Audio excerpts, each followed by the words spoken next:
നമസ്കാരം. നാളെ അവസാനഘട്ട വോട്ടിലേക്ക് രാജ്യം പോകുമ്പോൾ പ്രധാനമന്ത്രി നരേന്ദ്രമോദി വിവേകാനന്ദ പാറയിൽ ധ്യാന നിമഗ്നനാണ്. ടെലിവൈസ്ഡ് ധ്യാനത്തിനെതിരെ പ്രതിപക്ഷം തെരഞ്ഞെടുപ്പ് കമ്മീഷനെ സമീപിക്കാനൊരുങ്ങുന്നു.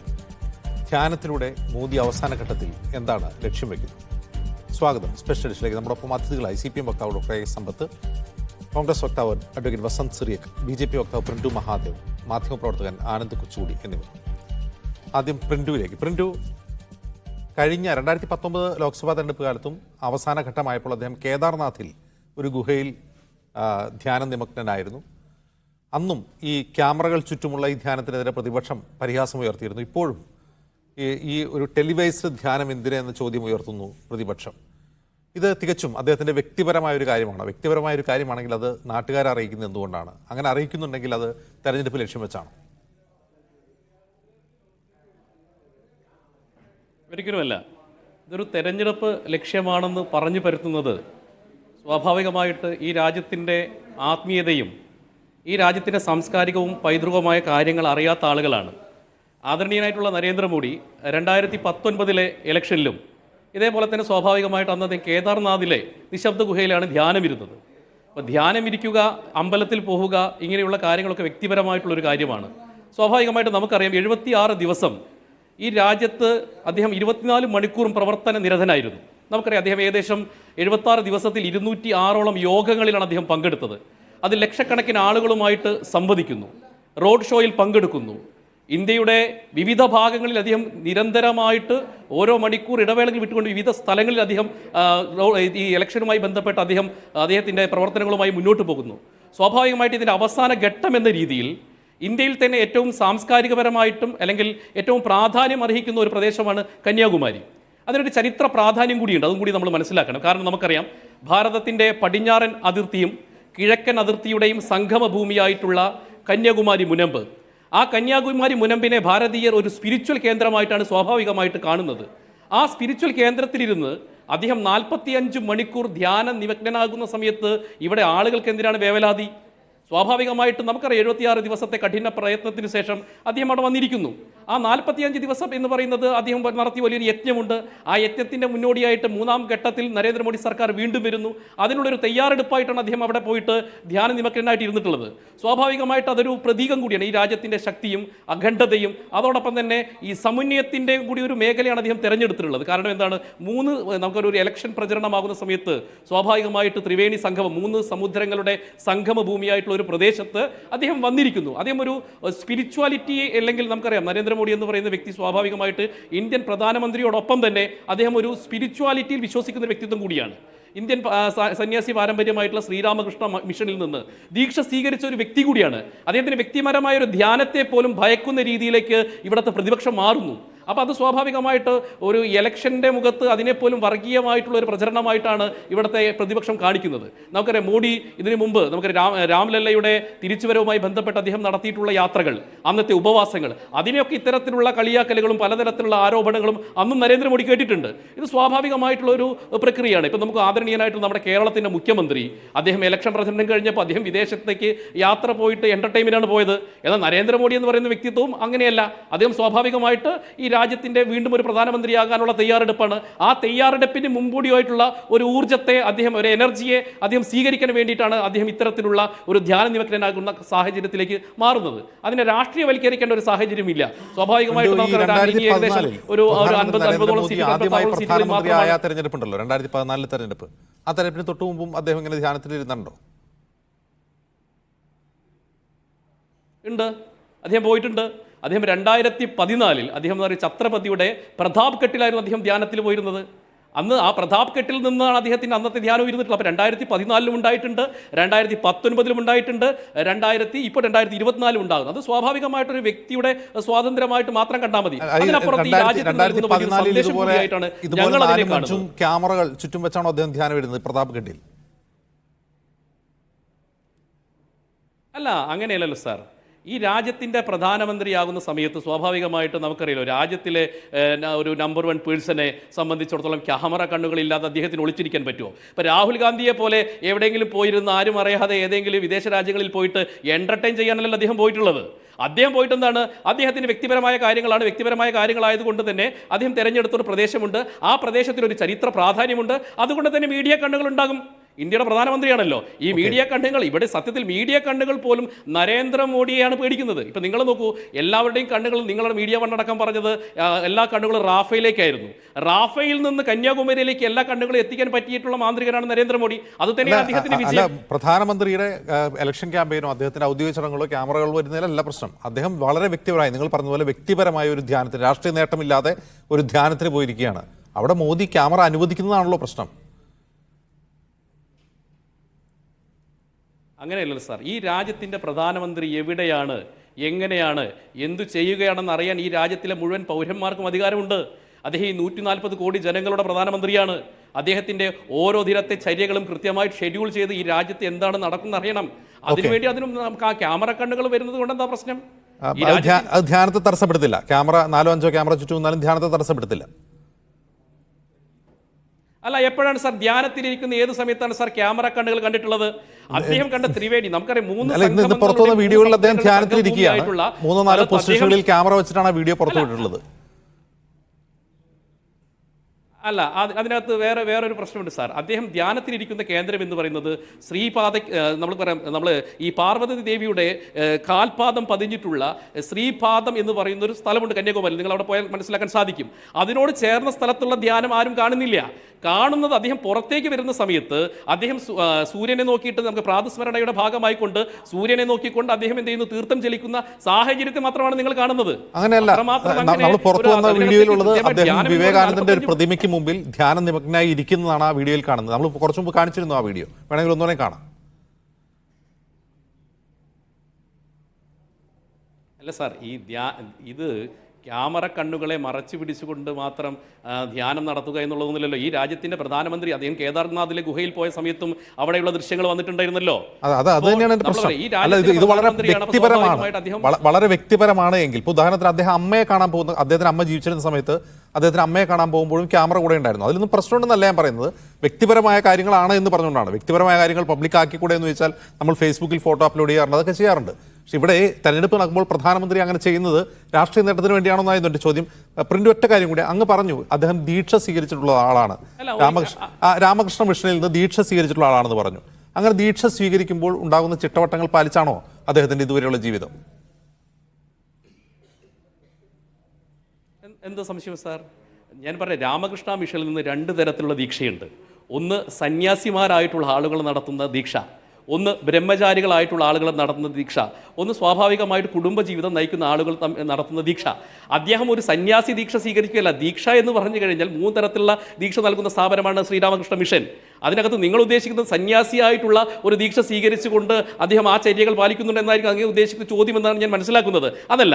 അപ്പോൾ ഒരു വ്യക്തിപരമായിട്ട് കുടുംബജീവിതം നയിക്കുന്ന ആൾക്കും ദീക്ഷ സ്വീകരിക്കാം. അതൊരു സന്യാസി ചര്യയുടെ ക്രമമായിട്ടുള്ള ഒരു ആചാര പദ്ധതിയുടെ ഭാഗമായിട്ടുള്ള സംവിധാനമായിട്ടാണ് നിങ്ങൾ കാണേണ്ടത്.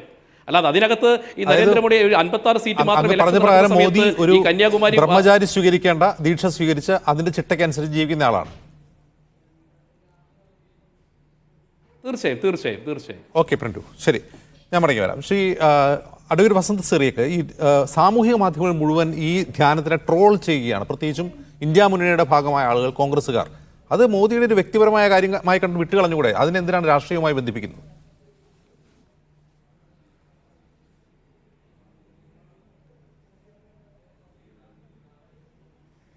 വിവേകാനന്ദ പാറയിലേക്ക് പോകുന്നത് അജിൻസിനും അറിയാം, എനിക്കും അറിയാം. വേണ്ടി വന്നാൽ സെറ്റിട്ട് വിവേകാനന്ദ പാറയുടെ സെറ്റിട്ട് അവിടെ ധ്യാനത്തിന് ഇരിക്കാൻ മടിയില്ലാത്ത ആളാണ് മോദി. ഒരു പ്രശ്നവും നമുക്കില്ലല്ലോ, മോദി എന്തും ചെയ്യട്ടെ. പക്ഷേ എന്തുകൊണ്ടാണ് ക്യാമറ കണ്ണുകളുമായി മോദി അവിടേക്ക് പോകുന്നത് എന്ന് ചോദിക്കുമ്പോൾ പ്രിന്റു പറയുന്നത്, മോദി രാജ്യത്തിന്റെ പ്രഥമ പൗരൻ മോദിയല്ല, അത് പ്രിന്റുവിന് അറിയത്തില്ലാത്തതാണ്. അതെന്ത് വായിക്കട്ടെ. രാജ്യത്തിന്റെ 1ാമത്തെ ആളായ മോദി എന്ത് ചെയ്യുന്നു എന്നറിയാൻ രാജ്യത്തെ ജനങ്ങൾക്ക് താല്പര്യമുണ്ടാവില്ലേ? എല്ലാ ദിവസവും ഉണ്ടായിരുന്നു പ്രിന്റു. എപ്പോഴാണെന്നറിയാമോ? മണിപ്പൂർ എന്ന് പറയുന്ന ഒരു സംസ്ഥാനം കത്തിയെരിയുന്ന സമയത്ത് മോദി എന്തു ചെയ്യുകയായിരുന്നു എന്നറിയാൻ ഈ രാജ്യത്തിലെ പ്രതിപക്ഷം, ഇവിടുത്തെ നട്ടല് നഷ്ടപ്പെട്ടിട്ടില്ലാത്ത മാധ്യമപ്രവർത്തകർ, ഞാൻ അണ്ടർലൈനിങ് വേർഡ് നട്ടല് നഷ്ടപ്പെട്ടിട്ടില്ലാത്ത മാധ്യമപ്രവർത്തകർ, നിഷ്പക്ഷരും സ്വതന്ത്രരുമായ ജനം അവർ ആഗ്രഹിച്ചിരുന്നു, എവിടെയാണ് ചോദിച്ചിരുന്നു. മാസങ്ങൾ കഴിഞ്ഞു പോയ ശേഷം എനിക്ക് ദേഷ്യം വരുന്നു എന്ന് പറഞ്ഞുകൊണ്ട് ഇറങ്ങി വന്ന മോദിയാണ് കണ്ടത്. പക്ഷെ മണിപ്പൂർ കത്തുമ്പോ മോദി എവിടെയായിരുന്നു എന്ന് നിങ്ങൾ പറഞ്ഞിട്ടില്ല. ഇനി രണ്ട്, അജിംസ് ചോദിച്ച ചോദ്യം, എന്താണ് ഇങ്ങനെ ഒരു പ്രൈവറ്റ് ആയ ഒരു കാര്യത്തെ നമ്മൾ എന്തിനാണ് ഇത്രമാത്രം ട്രോളുന്നത്, ഇത്രമാത്രം രാഷ്ട്രീയ പ്രശ്നമാക്കി മാറ്റുന്നത്? അജിംസെ, ഹിന്ദു ആചാരങ്ങളെ എല്ലാ കാലത്തും അതിന് നേരെ മുഖം തിരിഞ്ഞു നിൽക്കുകയും അതിന് നേരെ നിന്ന് കൊഞ്ഞനം കുത്തുകയും അതിനെ വളച്ചൊടിച്ച് തങ്ങളുടെ ഇഷ്ടത്തിനനുസരിച്ചാക്കി തീർക്കുകയും ചെയ്തിട്ടുള്ള ആളാണ് നരേന്ദ്രമോദി. അത് രാംലല്ലയുടെ എന്താ പറയുന്നത് ആത്മീയ അവതരണവുമായി ബന്ധപ്പെട്ടാവട്ടെ, പാർലമെന്റിന്റെ ഉദ്ഘാടനവുമായി ബന്ധപ്പെട്ടാവട്ടെ, ഇപ്പോഴിതാ ഈ ധ്യാനവുമായി ബന്ധപ്പെട്ടാവട്ടെ, എന്താണ് ധ്യാനത്തിന്റെ ലക്ഷ്യം? ധ്യാനം എന്ന് പറയുന്നത് പൂർണ്ണമായും ബാക്കിയുള്ള എക്സ്റ്റേണൽ ഫോഴ്സസിനെ എല്ലാത്തിനെയും വെടിഞ്ഞ് ആയിരിക്കുന്ന മണിക്കൂറുകളിൽ പൂർണ്ണമായും എന്തിനെയാണോ ധ്യാനിക്കുന്നത് അതിൽ വിലയം പ്രാപിക്കുക എന്നുള്ളതാണ് ധ്യാനം. അത് ക്രിസ്ത്യൻ ആചാരപ്രകാരവും മറ്റേത് പ്രകാരം നോക്കിയാലും എക്സ്റ്റേണൽ ആയിട്ടുള്ള ബന്ധങ്ങൾ മുഴുവൻ ഉപേക്ഷിച്ച് നമ്മൾ എന്തിനാണോ ധ്യാനിക്കുന്നത് അതിൽ വിലയം പ്രാപിക്കുക, പൂർണ്ണാർത്ഥത്തിൽ വിലയം പ്രാപിക്കുക എന്നുള്ളതാണ് ലക്ഷ്യം എന്ന് നമുക്ക് കാണാൻ പറ്റും. അതെല്ലാ ആത്മീയ ആചാരങ്ങളിലും അങ്ങനെ തന്നെയാണ് പറയുന്നത്. ഇവിടെ മോദി എന്താണ് ചെയ്യുന്നത്? മോദി മെഡിറ്റേറ്റ് ചെയ്യുകയാണ് എന്നാണ് ബി ജെ പി പറയുന്നത്. അഥവാ അധികാരത്തിൽ വന്നാൽ പോലും കഴിഞ്ഞ 2 ടേമിലും ഉണ്ടായതുപോലെ മോദിക്കും അമിത്ഷായ്ക്കും ഒറ്റയ്ക്ക് കാര്യങ്ങൾ തീരുമാനിക്കാൻ പറ്റുന്ന ഒരു അവസ്ഥ ഉണ്ടാവില്ലെന്നത് വ്യക്തമാണ്. അങ്ങനെ വരുമ്പോ സ്വാഭാവികമായും തൂക്ക് പാർലമെന്റ് ആണെങ്കിൽ RSSന്റെ അഭിപ്രായം എടുക്കേണ്ടതായി വരും. RSS ഈ തെരഞ്ഞെടുപ്പിൽ മാറി നിൽക്കുന്നു എന്നത് വളരെ കൃത്യമാണ്. മീനാക്ഷി ലേഖി, ഹർഷവർദ്ധൻ അടക്കമുള്ള RSSന്റെ നോമിനികൾക്ക് BJP നേതൃത്വം സീറ്റ് കൊടുത്തിട്ടില്ല. RSS ഇല്ലെങ്കിലും ഞങ്ങൾക്ക് ഭരിക്കാൻ അറിയാമെന്ന് BJPയുടെ ദേശീയ അധ്യക്ഷൻ പറഞ്ഞു കഴിഞ്ഞു. അങ്ങനെ വരുമ്പോ ഒരു തൂക്ക് പാർലമെന്റിന് സാധ്യത ഉണ്ടെന്നിരിക്കട്ടെ, ഞാൻ കോൺഗ്രസ്സുകാരൻ എന്നതിനപ്പുറത്ത് ഒരു രാഷ്ട്രീയ വിദ്യാർത്ഥിയായാണ് പറയുന്നത്. അങ്ങനെ ഒരു തൂക്ക് പാർലമെന്റ് ഉണ്ടാകുകയും അവിടെ BJP ആണ് അതിന് ലീഡർഷിപ്പിലേക്ക് വരികയും ചെയ്യുന്നതെങ്കിൽ മോദിയോട് മാറി നിൽക്കാൻ RSS പോലും പറയാൻ പാടില്ല. ദൈവത്തോട് എങ്ങനെ മാറി നിൽക്കാൻ പറയാം? ദൈവത്തോട് മാറി നിൽക്കാൻ പറയുന്നവർ ദൈവനിഷേധികളാവില്ലേ? ദൈവത്തോട് മാറി നിൽക്കാൻ പറയുന്നത് ദൈവകോപം ക്ഷണിച്ചു വരുത്തില്ലേ? അങ്ങനെ ഒരു പ്രതീതി ഉണ്ടാക്കാൻ വേണ്ടിയാണ് മോദി ഇറങ്ങി പുറപ്പെട്ടിരിക്കുന്നത്. അത് സ്വാഭാവികമായും ചോദ്യം ചെയ്യപ്പെടും. എന്താ സംശയം? എന്റെ എളിയ അഭിപ്രായത്തിൽ ഇടവേളകളാണ് ധ്യാനത്തെക്കാൾ കൂടുതലുള്ളത്. നമ്മൾ കാണുന്നില്ലേ, മോദി വെളിയിലേക്ക് ഇറങ്ങുന്നു, സൂര്യനെ നോക്കുന്നു, പരിസ്ഥിതി കാണുന്നു. ധ്യാനം ആകപ്പാട് ഏതാണ്ട് 24-48 മണിക്കൂറേ ഉള്ളൂ. അതിൽ 40 മണിക്കൂറും 48 മണിക്കൂർ ധ്യാനമുണ്ടെങ്കിൽ 40 മണിക്കൂറും ഇടവേളകളാണ്. ബാക്കി 8 മണിക്കൂർ 4 മണിക്കൂർ ഫോട്ടോഷൂട്ടാണ്. ബാക്കി 4 മണിക്കൂർ മോദി ധ്യാനം ഇരിക്കുന്നു എന്ന് പറയുന്നു. നല്ല കാര്യം. പക്ഷേ ഈ രാജ്യത്ത് ഇതൊക്കെ തിരിച്ചറിയുന്ന ഹിന്ദു സമൂഹം ഇതിനെ വളരെ കൃത്യമായി പുച്ഛിച്ച് തള്ളുമെന്നാണ് ഞാൻ ആഗ്രഹിക്കുന്നത്. പക്ഷേ ഒരു കാര്യം കൂടി, ഒരു കാര്യം ചോദിക്കട്ടെ, മോദി ഒരു സാധാരണ മനുഷ്യനല്ല. ഇപ്പോൾ ഇവിടെ പ്രിന്റ് പറഞ്ഞതുപോലെ അദ്ദേഹം ദീക്ഷ സ്വീകരിച്ചിട്ടുള്ള ഒരു ബ്രഹ്മചാരിയാണെങ്കിൽ പോലും അദ്ദേഹം സാധാരണ മനുഷ്യൻ, രാജ്യത്തെ പ്രധാനമന്ത്രിയാണ്. രാജ്യം എന്ന് പറയുന്നത് ഒരു ന്യൂക്ലിയർ പവറാണ്, ന്യൂക്ലിയർ ബട്ടൺ കൈവശമുള്ള ഒരു രാഷ്ട്രത്തലവനാണ്. ഇപ്പോൾ നോക്കൂ, ഈ ധ്യാനത്തിനിടയിലും അദ്ദേഹം മണിപ്പൂരിൽ മഴക്കെടുതിയിൽ മരിച്ച ആളുകൾക്ക് വേണ്ടി ട്വീറ്റ് ചെയ്തിരുന്നു. അപ്പോൾ ഇതൊക്കെ ചെയ്യുന്ന തരത്തിലുള്ള അദ്ദേഹത്തിന്റെ ശൈലിയിൽ ധ്യാനം നടത്തിക്കോട്ടെ, അതിനെന്താ? അല്ല, അവിടെയാണ് പ്രശ്നം. ആചാരങ്ങളെ, ദൈവചിഹ്നങ്ങളെ, സിംബലുകളെ ഇലക്ഷനിൽ ഉപയോഗിക്കുക എന്നുള്ളത് പെരുമാറ്റ ചട്ടലംഘനമല്ലേ? സ്വാഭാവികമായ ചട്ടലംഘനമാണല്ലോ. അങ്ങനെ ഉണ്ടാകുമ്പോൾ ഇത് ഇലക്ഷൻ കമ്മീഷന് മുമ്പിലേക്ക് കോൺഗ്രസ് അടക്കമുള്ള പ്രതിപക്ഷങ്ങൾ കൊണ്ടുവരുന്നതിൽ എന്താ തെറ്റ്? അത് ചോദ്യം ചെയ്യപ്പെടുക തന്നെ ചെയ്യും. പക്ഷെ ഞാൻ ആഗ്രഹിക്കുന്നത് എങ്ങനെയാണ് സാർ ധ്യാനം പെരുമാറ്റച്ചട്ട ലംഘനമാവുക? അല്ലെന്നേ, നിങ്ങൾ നേരത്തെ പറഞ്ഞ പോലെ ഞാൻ ദൈവമായി അവതരിപ്പിക്കുകയാണല്ലോ മോദി അവിടെ നടത്തുന്നത്. ആർക്കാ സംശയമുള്ളത്? പ്രിന്റുവിന് സംശയമുണ്ടോ? മോദി ദൈവമാണെന്ന് മോദി തന്നെ പറയുന്നു. അത് ഏറ്റുവിളിക്കാൻ നിങ്ങളിങ്ങനെ മോഡിയുടെ ധ്യാനത്തെ പോലും പേടിക്കല്ല സാർ. നിങ്ങളിങ്ങനെ മോഡിയുടെ പ്രസംഗത്തെ നിങ്ങൾ പേടിച്ചോ? എന്തിനാ ധ്യാനത്തെ പേടിക്കുന്നത്? മോഡിയുടെ പ്രസംഗത്തെ നിങ്ങൾക്ക് പേടിയാണ്. അത് നിങ്ങൾ ധ്യാനത്തെ എന്തിനാ പേടിക്കുന്നത് സാർ?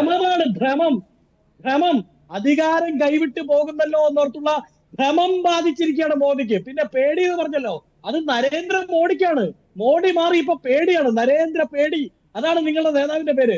അയാൾ ആ പേടിയുടെ പുറത്താണ് അയാൾ ആ പേടിയുടെ പുറത്താണ് ഒന്നാം ഘട്ടത്തിൽ പറഞ്ഞ വികസനത്തിന്റെ രാഷ്ട്രീയം അപ്പാടെ ചുരുട്ടിയെടുത്ത് ഈ നാഗ്പൂർ ആസ്ഥാനത്ത് കൊണ്ടുപോയി വെച്ചിട്ട് പിന്നീട് ഇങ്ങോട്ട് വിദ്വേഷങ്ങൾ പറയാൻ തുടങ്ങിയത്.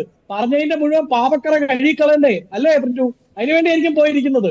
പറഞ്ഞു പോയ വിദ്വേഷത്തിന്റെയും പറഞ്ഞു പോയ പുലഭ്യത്തിന്റെയും ഒക്കെ പാപക്കറ കഴുകിക്കളയാൻ വേണ്ടിയാണെങ്കിൽ അങ്ങനെ തുറന്ന് പറഞ്ഞോളൂ, ഒരു പ്രശ്നമില്ല. മോദി അവിടെ ഇരുന്നോട്ടെ, പൂർണ്ണാർത്ഥത്തിൽ ഇരുന്നോട്ടെ, ആർക്കും യാതൊരു പ്രശ്നം ഉണ്ടാകും. ശരി, ഡോക്ടർ സമ്പത്ത്, ഇവിടെ ഒരു വശത്ത് ഈ ബ്രഹ്മചാരിയാണ് മോദി എന്നാണ് പ്രിന്റ് പറയുന്നത്, ദീക്ഷ സ്വീകരിച്ചിട്ടുള്ള ബ്രഹ്മചാരിയാണ്.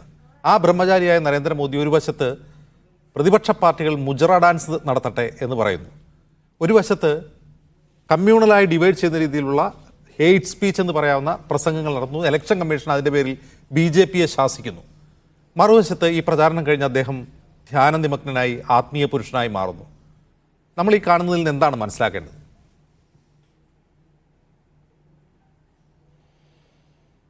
അജിംസെ, നമ്മൾ ഈ അടുത്തിടെ പുറത്തിറങ്ങി ഈ നമ്മൾ പല ആളുകളും സകുടുംബം കണ്ടതും ഇപ്പോഴും പലരും ഈ കണ്ടുകൊണ്ടിരിക്കുന്നതുമായ ഒരു പ്രശസ്തമായ ബ്ലാക്ക് ആൻഡ് വൈറ്റ് മലയാള ചലച്ചിത്രം ഉണ്ടല്ലോ, ഭ്രമയുഗം അല്ലേ? മമ്മൂട്ടി പ്രധാന കഥാപാത്രമായി വന്നിട്ടുള്ള ഭ്രമയുഗം എന്നല്ലേ അതെ അതെ അതെ സിനിമയുടെ പേര്? ഭ്രമയുഗം അല്ല, ചാത്തനുണ്ടല്ലോ, ഭ്രമയുഗം. അതെ, പ്രിൻറ്റു, ഞാനിപ്പോൾ ഇത് പറയുന്നതിൽ പ്രിൻറ്റൂടെ എന്നോട് ദേഷ്യമൊന്നും തോന്നേണ്ട കാര്യമില്ല, അദ്ദേഹവും കണ്ടിട്ടുണ്ടാവാം. അതിൽ ചാത്തനുണ്ടല്ലോ, ചാത്തൻ. ഈ ചാത്തൻ ഈ പല ആളുകളിലേക്കും ഇങ്ങനെ ഈ നമ്മൾ ആവാഹിക്കുക എന്ന് പറയുന്നത് പോലെ സന്നിവേശിക്കുന്നതായിട്ടുള്ളൊരു സ്ഥിതിയിലേക്ക് എത്തുകയും അങ്ങനെ അത് അധികാരത്തിൻ്റെ ഭ്രാന്താണ്. അധികാരം നേടുന്നതിന് വേണ്ടി എന്തും കേഴും കെഞ്ചും കാല് പിടിക്കും, യാചിക്കും. ആ അധികാരത്തിൻ്റെ മത്ത് വരുമ്പോൾ ഉണ്ടാകുന്നത് എങ്ങനെ എന്നുള്ളതും അവിടെ തന്നെ കാണുന്നുണ്ട്. അത് നഷ്ടപ്പെടാതിരിക്കാനായി എന്തും ചെയ്യുമെന്ന്, ആരെയും കൊല്ലുമെന്ന്, എന്തും പറയുമെന്ന്, എന്ത് വിധത്തിലുള്ള ജുഗുപ്സാവഹമായിട്ടുള്ള ചിന്തിക്കാൻ പോലും കഴിയാത്ത കാര്യങ്ങൾ ചെയ്യുമെന്ന് നമ്മളെ ഓർമ്മപ്പെടുത്തുകയാണ് ആ മലയാള ചലച്ചിത്രം. ഇവിടെ ഞാൻ ഇന്ത്യയുടെ പ്രധാനമന്ത്രിയെ ഏതെങ്കിലും വിധത്തിൽ ഞാൻ ബഹുമാനക്കുറവ് സൂചിപ്പിക്കാനല്ല ഇത് പറഞ്ഞത്. ബ്രഹ്മചര്യത്തെക്കുറിച്ചൊന്നും ഞാൻ പറയുന്നില്ല, കാരണം ഞാൻ വിവാഹിതനാണ്, 2 മക്കളുടെ പിതാവാണ്. ഞാനൊരു ബ്രഹ്മചാരിയൊന്നുമല്ല, ബ്രഹ്മചാരി ആകണമെന്ന ആഗ്രഹവുമുള്ള ഒരാളല്ല. എനിക്ക് ബയോളജിക്കലായിട്ടുള്ള പിതാവും മാതാവും എല്ലാം തന്നെ ഉണ്ട്. അവർ നിര്യാതരായിപ്പോയി. എങ്കിലും ഈ സ്വാമി വിവേകാനന്ദൻ ബ്രഹ്മചാരിയായിരുന്നു എന്ന്, ആദിശങ്കരൻ ബ്രഹ്മചാരിയായിരുന്നു എന്ന്, നമ്മുടെ ഹിന്ദു പുരാണങ്ങളിൽ ഹനുമാൻ നിത്യബ്രഹ്മചാരിയാണ് എന്ന് ഒക്കെ വിശേഷിപ്പിക്കും. അതുമായി തുലനം ചെയ്യുകയാണ് എങ്കിൽ ഹെൻറി 8 ഡിവൈൻ റൈറ്റ് തിയറി എന്നത് തൻ്റെ ചില സ്വന്തം അഭീഷ്ടകാര്യ സാധ്യത്തിന് വേണ്ടി കൊണ്ടുവന്നതും, ആൻബോളിൻ്റെ കഥയൊക്കെ ഉണ്ട്, ഒന്ന് വായിച്ചു നോക്കണേ ആ കാര്യത്തിൽ. എങ്ങനെ ആയിരുന്നു അങ്ങനെ ഹെൻറി 8 അവിടെ ഇംഗ്ലണ്ടിൽ നടത്തിയത് എന്നുള്ളതിൻ്റെ അതിനൊരു പരിച്ഛേദം ഇങ്ങോട്ട് നോക്കിയേ. ഇവിടെ ഇപ്പോൾ ആരെങ്കിലും ധ്യാനത്തിന് പോകുന്നു, അല്ലെങ്കിൽ ഈ പറയുന്നതായിട്ടുള്ള ഈ ഏതെങ്കിലും ആരാധനാക്രമങ്ങളുമായി ബന്ധപ്പെട്ട് പോകുന്നു, അതൊന്നുമല്ല വിഷയം. നമ്മളൊരു ലെവൽ പ്ലേയിങ് ഫീൽഡാണ്. ലോകത്തിലെ ഏറ്റവും വലിയ ജനാധിപത്യ രാഷ്ട്രത്തിലെ, ഏറ്റവും വലിയ ബഹുകക്ഷി ജനാധിപത്യ രാഷ്ട്രത്തിലെ ഏറ്റവും വലിയ തെരഞ്ഞെടുപ്പ് പ്രക്രിയയിലെ അടിസ്ഥാന ഘടകം ലെവൽ പ്ലേയിങ് ഫീൽഡാണ്. എന്ന് വെച്ചാൽ പ്രധാനമന്ത്രിയും ഒരു പൗരനാണ്, ഒരു സ്ഥാനാർത്ഥിയാണ്, ഒരു രാഷ്ട്രീയ പാർട്ടിയുടെ നേതാവാണ്, ഒരു സമ്മതിദായകനാണ്. ഒരു സാധാരണ 21 വയസ്സ് തികഞ്ഞ ഒരു ഇന്ത്യൻ പൗരനും സമ്മതിദാന അവകാശം വിനിയോഗിക്കാനുള്ള അധികാരാവകാശങ്ങളുള്ള ആളാണ്. ഇവിടെ രാഷ്ട്രീയ പാർട്ടികളും ഇക്കാര്യത്തിൽ ഒരുപോലെ തന്നെ അവർ അത്തരത്തിൽ നിൽക്കേണ്ടതാണ്. മോഡൽ കോഡ് ഓഫ് കോണ്ടക്റ്റ് നിലവിലുണ്ട്. ആ മോഡൽ കോഡ് ഓഫ് കോണ്ടക്റ്റ് തീരുന്നത് നമ്മുടെ തെരഞ്ഞെടുപ്പ് ഇലക്ട്രൽ പ്രോസസ്സ് പൂർണ്ണമായി അവസാനിക്കുമ്പോഴാണ്. അപ്പോൾ ഇപ്പോഴും നമ്മുടെ ഈ ചർച്ച നടക്കുമ്പോഴും മോഡൽ കോഡ് ഓഫ് കോണ്ടക്റ്റ് നിലവിലുണ്ട്. അങ്ങനെ ധ്യാനം കൂടുന്നു, അല്ലെങ്കിൽ വ്യക്തിപരമായ സ്വകാര്യത. ഇനി ഞാനിപ്പോൾ ഇതല്ല, ഞാൻ വേറൊന്ന് ചോദിച്ചോട്ടെ ഈ ഒരു കാര്യത്തെ സംബന്ധിച്ച്. ഇതല്ല, ഇനി ഏതെങ്കിലും ഒരു രാഷ്ട്രീയ നേതാവ് അവരുടേതായിട്ടുള്ള ഇത്തരത്തിലുള്ള ആധ്യാത്മികമായ കാര്യങ്ങൾ, അതല്ലെങ്കിൽ അവരുടെ കുടുംബപരമായ കാര്യങ്ങൾ, ഇത്തരം കാര്യങ്ങൾ ഇത് സർക്കാർ ചെലവിൽ കൊട്ടിഘോഷിക്കപ്പെടുകയാണോ അജിംസെ? ഇപ്പോൾ ശ്രീ മോദിയുടേതായ ഈ സന്ദർശനം സർക്കാർ ചെലവിലാണോ അതല്ല സ്വകാര്യ ചെലവിലാണോ? ഇതൊരു സർക്കാർ പരിപാടിയാണോ സ്വകാര്യ പരിപാടിയാണ്? അദ്ദേഹത്തിന് മോക്ഷം, ഈ പറയുന്ന ധ്യാനം, അതെല്ലാം കൂടാനുള്ള അതിനുള്ള അവകാശവുമുണ്ട്. പക്ഷെ അത് സ്വാമി വിവേകാനന്ദനെ ഞാനിപ്പോൾ നമ്മളെല്ലാവരും ആരാധിക്കുന്നത്, അദ്ദേഹത്തെ ആരാധിക്കുമ്പോൾ ഒരു കാര്യം, അദ്ദേഹം ഈ ആത്മീയ രംഗത്ത് ഇന്ത്യ സംഭാവന ചെയ്ത അതുല്യ പ്രതിഭാശാലി എന്നോ, അദ്ദേഹം വെറും 39 വയസ്സുവരെ മാത്രമാണ് ഇഹലോകത്തുണ്ടായിരുന്നത്. ഐ ബിലീവ് ഇൻ സോഷ്യലിസം എന്ന് ധൈര്യമായി പ്രഖ്യാപിച്ച സ്വാമി വിവേകാനന്ദൻ, ഐ ബിലീവ് ഇൻ സോഷ്യലിസം. ലോകത്തിൽ ആദ്യമായി തൊഴിലാളി വർഗത്തിൻ്റെ നേതൃത്വത്തിലൊരു വിപ്ലവവും അതിൻ്റെ വിജയത്തിൻ്റെ ഭാഗമായ ഒരു ഗവൺമെൻറ്റും ഉണ്ടാവുക ഒന്നുകിൽ റഷ്യയിലോ അല്ലെങ്കിൽ ചൈനയിലോ ആയിരിക്കും എന്ന് ആദ്യമായി പ്രവചിച്ചത് സ്വാമി വിവേകാനന്ദൻ. കാൾ മാർക്സ് ഒന്നുമല്ല. സ്വാമി വിവേകാനന്ദൻ്റെ സഹോദരൻ ഡോക്ടർ ഭൂപേന്ദ്രനാഥ് ദത്ത് അന്നത്തെ ഈ ബംഗാളിലെ വിപ്ലവകാരികളുമായി ബന്ധപ്പെട്ട് പ്രവർത്തിച്ചിരുന്നതും ആദ്യകാല കമ്മ്യൂണിസ്റ്റ് നേതാക്കളിൽ ഒരാളും. സ്വാമി വിവേകാനന്ദനുമായി ബന്ധപ്പെട്ട കാര്യങ്ങളിൽ ഇന്ത്യക്ക് അവകാശപ്പെട്ടതാണ് സ്വാമികൾ. അവിടെ ധ്യാനത്തിന് ശ്രീ മോദി പോകുന്നതല്ല വിഷയം. ഇവിടെ പ്രൊഫസർ ONV കുറുപ്പ് 1989 ലോക്സഭാ തെരഞ്ഞെടുപ്പിൽ സ്ഥാനാർത്ഥിയായിരുന്നു. LDFിൻ്റെ സ്ഥാനാർത്ഥിയായിരുന്നു തിരുവനന്തപുരം മണ്ഡലത്തിൽ. അന്ന് A ചാൾസാണ് വിജയിച്ചത് UDFിൻ്റെ. കുറുപ്പ് സാറ് പരാജയപ്പെട്ടു പോയി. അദ്ദേഹം തെരഞ്ഞെടുപ്പിൽ സ്ഥാനാർത്ഥിയായ നിമിഷം മുതൽ തെരഞ്ഞെടുപ്പ് പെരുമാറ്റച്ചട്ടം തീരുന്നതുവരെ ആകാശവാണിയിൽ പ്രൊഫസർ ONV കുറുപ്പിൻ്റെ ഗാനങ്ങൾ പ്രക്ഷേപണം ചെയ്തിരുന്നില്ല. അന്ന് നമ്മളെ ഈ മീഡിയ വൺ പോലുള്ള ടെലിവിഷൻ ചാനലുകൾ പലതും വന്നിട്ടില്ല. അന്ന് ദൂരദർശനാണ് ആശയം. 1989 ദൂരദർശനിൽ ഒരു ഗാനവും ഒരു സിനിമയുടെ ഈ ഗാനം വരുന്ന ഭാഗങ്ങളോ അത്തരത്തിൽ അദ്ദേഹത്തിൻ്റെ ആ പേര് പോലും വരാതിരിക്കാൻ കൃത്യമായി സൂക്ഷിച്ചിരുന്നു. അവിടെ നിന്ന് ഇപ്പോൾ എവിടെയെത്തി? സർക്കാരിൻ്റെ ചെലവിൽ ഇതിങ്ങനെ ഇദ്ദേഹത്തിൻ്റെ ഫോട്ടോഷൂട്ട് ഇത്തരത്തിൽ പ്രദർശിപ്പിക്കുക എന്നുള്ള നിലയിലേക്ക്. അപ്പോൾ ഇതെന്തെങ്കിലും വിമർശനം പറയുമ്പോൾ BJP നേതാക്കൾ പറയും, നിങ്ങൾക്ക് മോദിയെ ഭയമാണ്, നിങ്ങൾക്ക് ഞങ്ങളെ ഭയമാണ്. തെറ്റുകണ്ടാൽ തെറ്റാണ് എന്ന് ചൂണ്ടിക്കാണിക്കാനായി മഹാരാജാവേ അങ്ങ് നഗ്നനാണ് എന്ന് വിളിച്ചു പറയാൻ ഒരു വള്ളി നിക്കറിട്ട കുട്ടിക്കുണ്ടായിരുന്ന ഒരു ധൈര്യം എന്നത് ഈ രാജ്യത്തുണ്ടായിരുന്നതാണ് പണ്ട് കാലത്ത്, നമ്മുടെ കഥയിലാണെങ്കിൽ പോലും. ഇവിടെ പ്രധാനമന്ത്രി അദ്ദേഹം ഇത്തരത്തിൽ താൻ കൈയാളുന്നതായ അധികാരം അത്തരത്തിൽ ഒരു പൊതു തെരഞ്ഞെടുപ്പ് പെരുമാറ്റച്ചട്ടത്തിൻ്റെ ലംഘനമായി മാറുന്നുണ്ടോ ഇല്ലയോ എന്നത് നേരത്തെ ചിന്തിക്കേണ്ടതാണ്.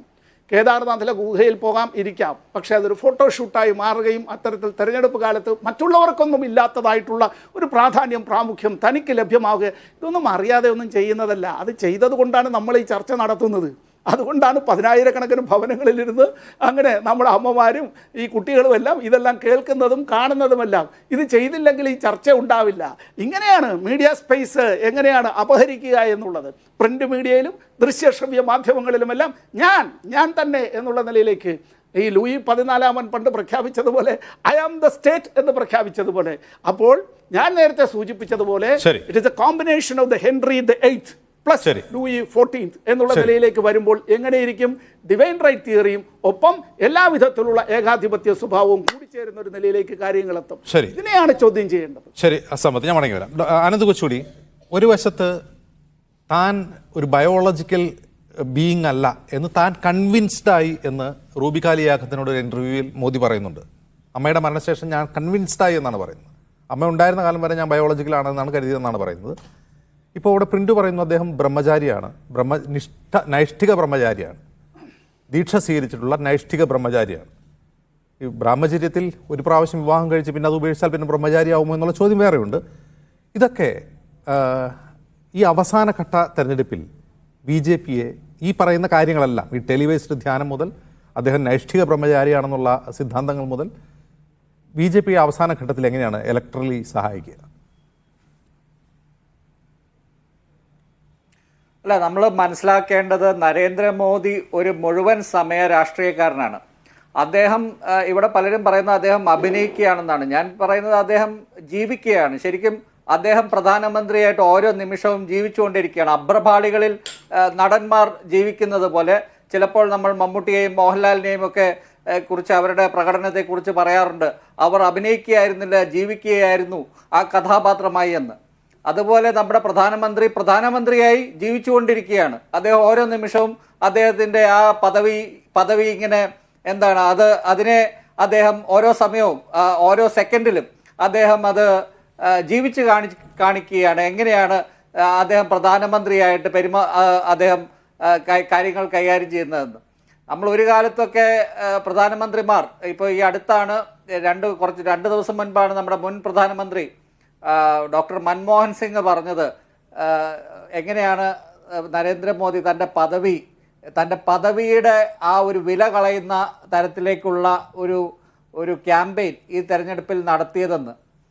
അദ്ദേഹം വളരെ വർഗീയമായിട്ടുള്ള പല പരാമർശങ്ങളും. ഈ കേരളത്തിൽ തെരഞ്ഞെടുപ്പ് 2ാം ഘട്ടം തെരഞ്ഞെടുപ്പ് ഏപ്രിൽ 26 നടക്കുന്നതിന് 2 ദിവസം മുൻപാണ് അദ്ദേഹം വളരെ വർഗീയമായിട്ടുള്ള ഒരു പരാമർശം മുസ്ലിം വിഭാഗങ്ങളെക്കുറിച്ച് പറഞ്ഞത്. അതിനുശേഷം തൃശ്ശൂരിൽ പോലും, ഈ പ്രിൻ്റ് ഇരിക്കുന്ന തൃശ്ശൂരിൽ പോലും, തൃശ്ശൂർ സ്വരാജ് റൗണ്ടിലുള്ള ക്രിസ്ത്യൻ കച്ചവടക്കാർക്ക് ചിലരൊക്കെ എന്നോട് പറഞ്ഞിട്ടുണ്ട്, അവർക്ക് പോലും സുരേഷ് ഗോപിക്ക് വോട്ട് ചെയ്യണം എന്ന് അവർ വിചാരിച്ചിരുന്ന ആൾക്കാർ ചിലർ ചെയ്യാതിരുന്നു. കാരണം മുസ്ലിങ്ങൾ കഴിഞ്ഞാൽ പിന്നെ ക്രിസ്ത്യാനികളിലേക്കല്ലേ ഇത് വരുന്നത്. ഇവർ കുറേ പേരൊക്കെ തെറ്റിദ്ധരിച്ചിരിക്കുന്നത് 2014 വികസനം പറഞ്ഞു വന്ന മോദി അദ്ദേഹത്തിൻ്റെ 2002 വർഗീയതയൊക്കെ ഇപ്പോൾ ബാക്ക് ബർണറിൽ വെച്ച് അതൊക്കെ മാറ്റിവെച്ചിട്ട് ഇപ്പോൾ മുഴുവൻ സമയ വികാസ് പുരുഷനാണ്, അല്ലെങ്കിൽ തെരഞ്ഞെടുപ്പ് വരുമ്പോൾ മാത്രം ചില പൊടിക്കൈകൾ ഇങ്ങനെ എടുക്കുന്ന ആൾ മാത്രമാണ് എന്നാണ്. പക്ഷേ അദ്ദേഹം ഇവിടെ നേരത്തെ പറഞ്ഞതുപോലെ RSSൻ്റെ ഒരു പ്രചാരകനാണ്. RSSൻ്റെ സിദ്ധാന്തങ്ങളിൽ മുഴുവൻ അരച്ച് കലിച്ച് കുടിച്ച, ചെറുപ്പകാലം തൊട്ട് ഈ ഇതുപോലെ ശാഖയിലൊക്കെ പോയി അടിയും തടയും ഒക്കെ ചെയ്ത ഒരു മുഴുവൻ സമയ RSSകാരനാണ്. അപ്പോൾ അദ്ദേഹത്തിൻ്റെ ഈ ഒരു അദ്ദേഹത്തിൻ്റെ വർഗീയത ഒരു പരിധി വരെയൊക്കെ മാറ്റിവെക്കാൻ, കുറച്ചു കാലത്തേക്ക് മാറ്റിവെക്കാൻ കഴിഞ്ഞാലും അത് മുഴുവൻ സമയവും അല്ലെങ്കിൽ എന്നേക്കുമായിട്ട് മാറ്റിവെക്കാൻ കഴിയുന്നതല്ല. അദ്ദേഹത്തിന് അറിയാം ഈ തെരഞ്ഞെടുപ്പിൻ്റെ ഈ ഘട്ടത്തിൽ ഇപ്പോൾ ഈ ഇലക്ഷൻ കമ്മീഷൻ എന്നൊക്കെ പറയുന്നത് വെറും തമാശയല്ലേ. ഇപ്പോൾ പണ്ടത്തെ പോലെ അല്ലെങ്കിൽ TN ശേഷനെയൊക്കെ പോലെയുള്ള ഏതെങ്കിലും ഇലക്ഷൻ കമ്മീഷണർമാർ അടുത്ത കാലത്ത് ഉണ്ടായിട്ടുണ്ടോ? ആകെ ഉണ്ടായിരുന്ന ഒരാൾ, അയാൾ പിന്നീട് അതിനെക്കുറിച്ച് ചില കാര്യങ്ങളൊക്കെ ഈ കഴിഞ്ഞ 2014 ശേഷം ഒരു ഇലക്ഷൻ കമ്മീഷണർ മാത്രമാണ്, അശോക് ലവാസ മാത്രമാണ് എന്തെങ്കിലുമൊക്കെ കാര്യങ്ങൾ തുറന്നു പറഞ്ഞിട്ടുള്ളത്. അതിന് അദ്ദേഹം വലിയ വില കൊടുക്കേണ്ടി വരികയും ചെയ്തു. അതിനുശേഷം നരേന്ദ്രമോദിയെ കയറൂരി വിട്ടിരിക്കുന്ന ഇലക്ഷൻ കമ്മീഷണർമാരാണ്. അദ്ദേഹത്തിനെതിരെ ഒരു കൈവിരൽ അനക്കാൻ പോലും ഭയക്കുന്ന ഇലക്ഷൻ കമ്മീഷണർമാരുള്ളപ്പോൾ ഈ 7 ഘട്ടത്തിൽ തെരഞ്ഞെടുപ്പ് നടക്കുന്നത് തന്നെ നരേന്ദ്രമോദിയുടെ ഇംഗിതപ്രകാരമാണ്. ഒരു സ്ഥലത്ത് ഇലക്ഷൻ നടക്കുമ്പോൾ വേറൊരു സ്ഥലത്ത് ഇലക്ഷൻ പ്രചരണം നടക്കുന്ന നരേന്ദ്രമോദിയുടെ തലയും ഫുൾ ഫിഗറും പ്രസംഗവും മുഴുവൻ TV-യിൽ കൂടി കാണിക്കുന്ന തരത്തിലാണ് ഈ കഴിഞ്ഞ 2019 തെരഞ്ഞെടുപ്പ് നടന്നതും ഇത്തവണത്തെ തെരഞ്ഞെടുപ്പ് നടക്കുന്നതും. അതിനൊരു മാറ്റം എന്തായാലും വന്നിട്ടില്ല. ഇപ്പോൾ നരേന്ദ്രമോദിയുടെ അവസാനത്തെ ഈ പൂഴിക്കടകൻ, 19ാമത്തെ അടവ് പൂഴിക്കടകൻ എന്താണെന്ന് വെച്ചാൽ ഈ 2 ദിവസത്തിൽ ആ ഒരു മൈലേജ്, പരമാവധി മൈലേജ്, ഹിന്ദു സെൻറ്റിമെൻറ്റ് പരമാവധി വർക്കൗട്ട് ആക്കുക എന്നുള്ളതാണ്. വേറൊരു കാര്യം ഞാൻ കാണുന്നത്, ദക്ഷിണേന്ത്യയിൽ BJPക്ക് ഇപ്പോഴും ഒരു സാധ്യത അവർ കാണുന്നുണ്ട്. കാരണം ഉത്തരേന്ത്യയിലൊക്കെ ഇപ്പോൾ പരമാവധി ഹിന്ദു വികാരം മുതലെടുത്ത് അതിൻ്റെ പരമാവധി അവർക്ക് കിട്ടാവുന്ന പരമാവധി വോട്ടുകൾ അവർ സ്വാംശീകരിച്ചു കഴിഞ്ഞു. പക്ഷെ അവർ കരുതുന്നത് ദക്ഷിണേന്ത്യയിൽ ഇപ്പോഴും, കേരളത്തിലും തമിഴ്നാട്ടിലുമൊക്കെ, കേരളത്തിൽ നമുക്കറിയാം കുറേ കാലമായിട്ടിപ്പോൾ ഇവിടെ ഒരു നായർ സെഗ്മെൻറ്റ് കുറേ BJPയുടെ പക്ഷത്തേക്ക് പോയിട്ടുണ്ട്. CPM-ൻ്റെ നായർ വോട്ടുകൾ, കോൺഗ്രസിൻ്റെ നായർ വോട്ടുകൾ, കൂടുതലും CPM-ൻ്റെ നായർ വോട്ടുകളാണ് പോയിരിക്കുന്നത്. അതാണല്ലോ CPM ഇവിടെ കേരളത്തിൽ മുസ്ലിങ്ങളെ ചാക്കിടാൻ നടക്കുന്നത്. അപ്പോൾ അങ്ങനെയുള്ള കാര്യങ്ങൾ കേരളത്തിൽ നടക്കുന്നു. തമിഴ്നാട്ടിൽ അണ്ണാമലയെ വെച്ച് അവർ വലിയ ഒരു കാര്യം അവർ പ്ലാൻ ചെയ്യുന്നുണ്ട്. അത് ഏത് ഘട്ടം വരെ എത്തും എന്ന് നമുക്ക് ഇത്തവണത്തെ വോട്ട് ഷെയർ തമിഴ്നാട്ടിൽ നമുക്ക് മനസ്സിലാവും. ആന്ധ്രയിലും കർണാടകയിൽ ഇപ്പോൾ തന്നെ അവർ സർക്കാരിലുണ്ട്. അപ്പം തമിഴ്നാട്ടിൽ തന്നെ, തമിഴ്നാട്, ആന്ധ്ര, തെലങ്കാനയിൽ ഇത്തവണ അവർക്ക് നന്നായി മുന്നേറാൻ കഴിയും. സൗത്ത് ഇന്ത്യയിൽ ഒരു പിന്നെ എന്തിനാ മോഡി അവിടെ നിങ്ങൾ അല്ല, ആനന്ദ് കൊച്ചുകൂടി ഈ അവസാന ഘട്ടത്തിൽ വോട്ടെടുപ്പ് നടക്കുന്നത് ബംഗാളിലാണ്, UP-യിലാണ്, ബീഹാറിലാണ്, അങ്ങനെയുള്ള സ്ഥലങ്ങളിലാണ് നടക്കുന്നത്. അപ്പോൾ ഇപ്പോൾ അവിടെ പോയി ധ്യാനം ഇരുന്നിട്ട് സൗത്ത് ഇന്ത്യയിൽ എന്ത് വോട്ട് കിട്ടാനാണ്? അല്ല, നരേന്ദ്രമോദി ഒരു എന്താ പറയുന്ന ഒരു തെരഞ്ഞെടുപ്പിൻ്റെ ഈ ഘട്ടം മാത്രം ഉദ്ദേശിച്ച് അദ്ദേഹം ചെയ്യുന്നതല്ല. അദ്ദേഹത്തിൻ്റെ ഈ വിവേകാനന്ദ പാറ എന്ന് പറയുന്നാൽ അതിന് ബംഗാളിലും സിഗ്നിഫിക്കൻസ് ഉണ്ട്, അത് മറക്കരുത്. പക്ഷെ അദ്ദേഹം ഈ തമിഴ്നാട്ടിൽ അല്ലെങ്കിൽ കഴിഞ്ഞ തവണ കേദാർനാഥിൽ നിന്ന് ഇത്തവണ കന്യാകുമാരിയിൽ വരുന്നതിന് അതിനും ഒരു അർത്ഥമുണ്ട് എന്നാണ് ഞാൻ കരുതുന്നത്. കാരണം നരേന്ദ്രമോദി, അമിത്ഷായും ഒക്കെ പല അല്ല, അങ്ങ് പറയുന്നതാണെങ്കിൽ രാമേശ്വരത്താണ് അദ്ദേഹം ആദ്യം തെരഞ്ഞെടുപ്പ് പ്രചാരണം തുടങ്ങുന്നത്. ആ അർത്ഥത്തിൽ ഒരു പിൽഗ്രിമേജ് സ്വഭാവത്തിൽ അദ്ദേഹം പോകുന്നത്. അത് ചിലപ്പോൾ തമിഴ്നാട്ടിൽ ലക്ഷ്യം വെച്ചാവും. പക്ഷേ ഈ ഘട്ടത്തിൽ അത് ബംഗാളും UP-യും ഒക്കെ നോക്കിയല്ലേ? അതെ, ബംഗാളിലും UP-യിലും ഒക്കെ ഇതിൻ്റെ എല്ലാം ഇത് കാണിച്ചുകൊണ്ടിരിക്കുകയാണല്ലോ. ഞാൻ പറയുന്നത് തമിഴ്നാട്ടിലും കേരളത്തിലും ആന്ധ്രയിലും കർണാടകയിലും ഒക്കെ BJPക്ക് കർണാടകയിൽ ഒരു പരിധിവരെ അവർക്ക് പിടിക്കാൻ പറ്റി. ഇനി ഓൾഡ് മൈസൂർ റീജിയൻ മാത്രമാണ് BJPക്ക് എത്താൻ പറ്റാത്തൊരു സ്ഥലം. പക്ഷേ അവർ നോക്കുന്നത് അടുത്ത 5 ഇലക്ഷൻ അല്ലെങ്കിൽ ഒരു ഇലക്ഷൻ എങ്ങനെ ജയിക്കാം, 2029 എങ്ങനെ എത്താം, ഒരു വൺ നേഷൻ വൺ പോൾ, ഒരു ഇന്ത്യയിൽ ഒരു തെരഞ്ഞെടുപ്പ് മാത്രം എന്ന രീതിയിലേക്ക് എങ്ങനെ എത്താം. ഈ ഒരു ടേമും കൂടെ അവർക്ക് കിട്ടിയാൽ ഒരു 250 സീറ്റ് കിട്ടിയാൽ മതി, ഇത്തവണ അവർക്ക് ഭരിക്കാൻ പറ്റും. അത് നമ്മൾ കണ്ടിട്ടുള്ളതാണല്ലോ എങ്ങനെയാണ് അവർ തോൽക്കുന്ന ഇലക്ഷനിൽ പോലും സർക്കാർ ഉണ്ടാക്കുന്ന സംസ്ഥാനങ്ങളിൽ. അതുപോലെ ഇത്തവണ 220 വന്നാൽ പോലും അവർക്ക് സർക്കാർ ഉണ്ടാക്കാനുള്ള പദ്ധതികൾ അവരിപ്പോൾ തന്നെ കണ്ടുവച്ചിട്ടുണ്ടാവും. അപ്പോൾ അവർ നോക്കുന്നത് അടുത്ത തെരഞ്ഞെടുപ്പ്, അതിൻ്റെ അടുത്ത തെരഞ്ഞെടുപ്പ് എന്ന രീതിയിൽ തുടർച്ചയായി ഭരിച്ചുകൊണ്ടിരിക്കാനാണ്. നമ്മുടെ പ്രതിപക്ഷങ്ങൾ ഇത് കാര്യമായിട്ട് ഇത് മനസ്സിലാക്കുന്നില്ല. അവർ ഇതിനെ വിമർശിക്കുന്നു, ഇതിനെ ഒരു ട്രൂമാൻ ഷോ ആയിട്ട് കാണുന്നു, റിയാലിറ്റി ഷോ ആണെന്ന് പറയുന്നു. അതൊക്കെ ശരിയാണ്. പക്ഷേ ഇതിനെ എങ്ങനെ നേരിടാൻ കഴിയും എന്ന് പ്രതിപക്ഷം ഇതിനെ അതെങ്ങനെ നേരിടാൻ കഴിയും എന്നുള്ളത് കഴിഞ്ഞ 3 മാസത്തെ ക്യാമ്പയിനിൽ അവർ ചെയ്തിട്ടുണ്ട്. അത് ഫലം കാണുമോ എന്നുള്ളതാണ് നമുക്ക് ജൂൺ 4-ാം തീയതി അറിയേണ്ടത്. ഞാൻ മടങ്ങി വരാം അതിഥികളിലേക്ക് തിരികെ. ശ്രീ പ്രിന്റു, ഇവിടെ ഒരർത്ഥത്തിൽ മോദി വ്യക്തിപരമായി ചെയ്യുന്ന ഒരു കാര്യമാണ്. പക്ഷേ അതിനെ ടെലിവൈസ് ചെയ്യപ്പെടുന്നുണ്ട്, രാജ്യം മുഴുവൻ അറിയുന്നുണ്ട്. കഴിഞ്ഞ തെരഞ്ഞെടുപ്പിലും അദ്ദേഹം അത് ചെയ്തിരുന്നു. കഴിഞ്ഞ തെരഞ്ഞെടുപ്പിൽ അവസാന ഘട്ടത്തിൽ ഉത്തർപ്രദേശ് ഉൾപ്പെടെയുള്ള പ്രധാനപ്പെട്ട ഉത്തരേന്ത്യൻ സംസ്ഥാനങ്ങളിലെ തെരഞ്ഞെടുപ്പ് ബാക്കി നിൽക്കുകയാണ്. അദ്ദേഹം കേദാർനാഥിൽ പോയതും അവിടെ ധ്യാനം വരുന്നതും. ഈ കുറി അത് കന്യാകുമാരിലാണ്. ബംഗാളുണ്ട് ഈ ഘട്ടത്തിൽ.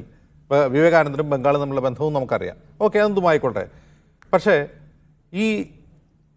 ഈ പറയുന്ന ഒരു പരിവേഷം, അദ്ദേഹം ബ്രഹ്മചാരിയാണ്, അദ്ദേഹം ധ്യാനിക്കുന്നു, അദ്ദേഹം സന്യസിക്കുന്നു, ഈ പരിവേഷം ഈ ഘട്ടത്തിൽ നിങ്ങൾക്ക് എന്തെങ്കിലും തരത്തിലുള്ള മൈലേജ് ലഭിക്കാൻ കാരണമാകും നിങ്ങൾ പ്രതീക്ഷിക്കുന്നുണ്ടോ? സാർ, ഇത് കേവലം ഒരു മൈലേജിനോ അല്ലെങ്കിൽ ഒരു വ്യക്തിപരമായ പ്രഭാവത്തെ ഉയർത്താൻ ഉള്ളതിനപ്പുറത്തേക്ക് നമ്മൾ ചിന്തിക്കേണ്ട ഈ ചരിത്രത്തിൽ ഈ യുഗപുരുഷന്മാരെല്ലാം തന്നെ അങ്ങനെ തന്നെയാണ് ഞാൻ പറയുന്നത്. ആ വാക്ക് ഞാൻ ശ്രദ്ധാപൂർവ്വം യുഗപുരുഷന്മാരുടെ ചരിത്രത്തിന്റെ നിയോഗ ഘട്ടത്തിലൊക്കെ ഇത്തരത്തിലുള്ള ധ്യാനങ്ങൾ ഉണ്ടായിട്ടുണ്ട്. ഇപ്പൊ ഭൗതികവാദിയായിട്ടുള്ള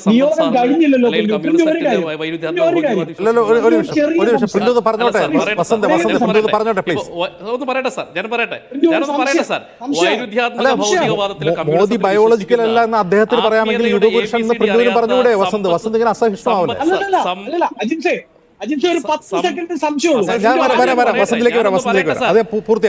ഞാനൊന്ന് പറഞ്ഞതിന് ശേഷം വസന്തേ ഞാനൊന്ന് പറയട്ടെ. അപ്പോൾ സ്വാഭാവികമായിട്ട് ചരിത്രത്തിന്റെ എല്ലാ ഘട്ടങ്ങളിലും ഇതുണ്ടായിട്ടുണ്ട് സാർ. നിങ്ങൾ ചരിത്രങ്ങളുടെ ആവർത്തനങ്ങൾ നോക്കുക.